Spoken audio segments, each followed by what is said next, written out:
Hallelujah. Ang pinakamataas na pagsamba, panululati, pagdadakila, pasasalamat, papuri sa ating pinakamamahal na Panginoong Hesus at doble paggalang po sa ating mga parents of the Lord, sa ating beloved parents of the Lord. Parents in sa the Lord ating, po. Parents in the Lord po. dearly honorable, beloved Honorable Pastor Wildy Estrada Almeda, and sa ating di malilimutan turo at aral ng ating Assistant Pastor, beloved Assistant Pastor Lina C. Almeda, at sa mga beloved children, sa mga ginagamit po sa mga choir, sa mga baguhan po, maraming salamat po sa mahal pa na muli po ako tinawag sa upang purihin ang pangalan ng ating mahal na Panginoon.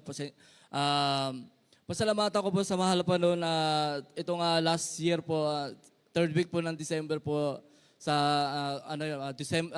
Wednesday po yun, after ng practice po namin dito sa Marilao po, habang binabaypay po namin yung MacArthur Highway po yan, kami ng beloved ko po, nakamotor po kami. Hindi po namin naasahan yung isang pangyayari po na talagang napakabilis po. Pagitan po ng Valenzuela at Malabon, meron po isang 16-wheeler po na wala po siyang driver. Yung paatras po siya, napakabilis po talaga. Sobrang siguro within 30 seconds lang po talagang yun nasa likod niya po ang sasakyan, halos nanghalati po yung sasakyan po yan. Hanggang bumunggo na po sa motor po, kami pang-apat po kami. Yung kaming mag-asawa, halos sabi nga ng Malapasto, sa oras ng kagipitan, tumawag sa Malapano na humingi ng tawad at nag-rebuke nga pa, nag-rebuke. At sa kapurihan sa Malapano, yung alam na natin MacArthur Highway po yan, mabibilis yung mga truck po dyan, ang mga sasakyan po. Pero yung subalit, that time po yun, yung mga truck po at sasakyan po sa likod po, pinahinto na mahal pa yan. At pumasok sa isip ko, umigot po, nag-U-turn kagad po ako.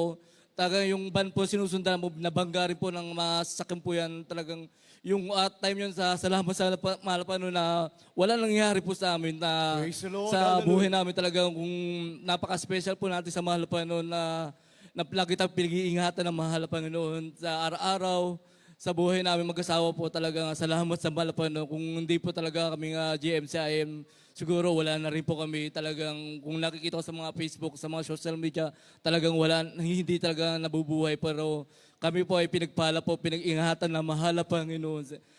Salamat sa mahal na Panginoon po na ngayon po talagang yung kidney failure ko po na stage po last 2021 po na hanggang ngayon nakakabit ko po yung kagalingan na nagmumula sa ating mahal Panginoon. Sa unang dalangin natin ginagawa Pastor Wildy Estrada po na pag naalala ko po yun na hindi ko po ma-imagine paano po ako nabuhay. Pag kinikwento ko po yung parang napakadali lang po. Pero in that time na nagsasuffer po ako ng kidney failure po, talagang napakasakit po. Lalo sa lumulobo na po ko yung aking papok. Mahanginan po yan. Hindi ko po maitapak sa malambot na bagat. Napakasakit po para po siyang may tumutusok na 100,000 needle po. Talagang araw-araw yan. Every seconds po yan sa loob ng isang araw. Hindi pwedeng hindi umiyak ako. Talagang that time po niya na bilang Biratrim po, talagang nagsumama ako sa Malapanon. Naalala ko yung turo ng Malapastor na magpuri ka, manalangin, magsisi. Ako yung ginawa ko po yung mga time po yun. Talagang hindi ko po inaasahan na hindi pa ako gagaling tayo. Pero hindi pa basta-basta. Pero at the time na third week po ng March po yun, nagpuri po ako sa Malapanon na pagaling niya po. Pagaling niya po. Ito yung beloved sister ko po na meron siyang minisid na beloved prayer warrior po para magpadala po ng prayer warrior po sa bahay po. Talagang hindi po tayo nakakalakad. That time po talagang punta nga po sa Nilehans nga po ng beloved warrior po yun. Pinadala ng pastoral po. Talagang nagkwento nga po ako sa kanya kung bakit nagkaroon po ko yun. Dahil yung that time mo ng kalakasan po na malakas po ako sa mga energy drink, sa coffee po, sa kung ano mang iniinom ko po na walang tubig po yan. Hanggang nag-suffer na nga po ko niyan. Ngunit sabi ko nga sa beloved prayer warrior po na meron po ang uniform na tinatago sa luggage po na hindi ako nagpapagamit sa Malapanon talagang. Habang kinuwento, at after na din siya po na nangako po ng papagamit po ko. Talagang after yun, 1 week lang po. Naalala ko 1 week, nagpupuri po ako, nagpapatutog po ako ng joyful po. Habang sinasabay ako yung papuri po yan na imposible talaga makatayo po. Pero yung that time po na naghabol ng joyful ako, nakakatayo na po ako, nakakalakad po. Praise Talagang the Lord. pinagaling po ako ng Malapanon. Salamat sa Malapanon. Yung that time po yun, hindi ko po inaasahan na meron pala akong kasabayan sa lugar po namin na meron rin kidney failure po. Talagang yung Diyos na tinatawagan po nila, hindi taga sila dininggin. Samantala po ako, buhay na buhay, nandito po sa harapan nyo, nagpapatotoo, nagpapasalamat sa ating mahal na Panginoon. Ganong maraming kagalingan po dito sa banal na gawain. Magtiwala lang tayo sa mahal na Panginoon. Talagang yung time yun na sabi ko nga, napayak na lang po kung gano'ng kakabuti na mahal pa no. Hindi yun naman po karapat dapat bilang tawagin niya po anak niya po. Talagang hindi ko po inaasahan po yun na dalawa po yung kaibigan po namin yun. After 3 months po, hindi ko po tinupad yung pangako ko na magpagamit sa Malapan na dadala ulit.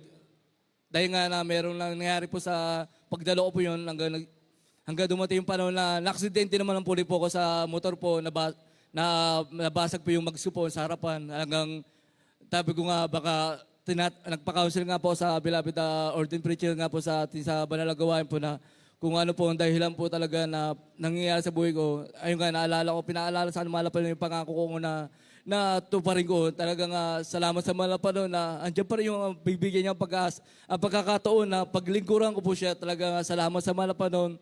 At salamat sa Malapan na itong sa 2025 po na bigyan niya po ako ng isang kabiyak po na isang co-worker rin po. Dahil at the time po na nagpa-counsel nga po sa dako ng Dubai po na kung magpapaalam sana ako mag-asawa po talaga ako. Ang binigay niyang advice na pag nag-asawa ka, dapat yung ka-co-worker mo or ka-JMC parang hindi hadlang yung pagdalo mo sa banal na gawain. Talagang after 7 years po yun, after 7 years, smooth lang. Yung ano po yung pray ko po na deep inside po na nangyari na gusto ko lang mag-smooth everything po.